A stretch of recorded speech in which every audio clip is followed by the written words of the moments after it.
رمضان میں سب کی بخشش ہو جاتی، سب کی، 4 آدمی نہیں بخشے جاتے، 4 قسم کے مرد عورت۔ اللہ تعالیٰ ہماری حفاظت فرما لے۔ کسی بھائی میں یہ عیب ہے، ابھی سن کے توبہ کر لینا، مستقل شراب پینے والا، رمضان میں بخشش۔ ماں باپ کا نافرمان، ماں باپ کے نافرمان کے لیے تو میرے نبی نے کہا کہ اللہ ہر گناہ کی سزا موت کے بعد دے گا۔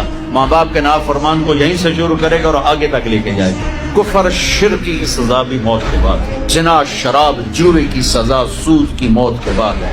ایک گناہ ماں باپ کی دل آزاری، دل دکھانا، اللہ یہاں سے یہ سزا شروع کرتا ہے اور آخر تک پہ چلاتا ہے۔ میرے نبی سے پوچھا گیا یا رسول اللہ قیامت کب آئے گی؟ آپ نے کہا اللہ کو پتہ ہے۔ کہا کوئی نشانی بتائیں؟ کہ جب ماؤں کو ذلیل کیا جائے گا قیامت آئے گی۔ تیسرا کون ہے؟ رشتہ داروں سے لڑنے والا، قریبی رشتوں سے لڑنے والا اور تعلق توڑنے والا، اس کی بخشش۔ چوتھا کون ہے؟ کینہ رکھنے والا، کینہ۔ ایک ہوتا ہے بغض، ایک ہوتا ہے کینہ۔ بغض کیا ہے؟ کہ مجھے انصر بھائی سے نفرت ہے، یہ بغض۔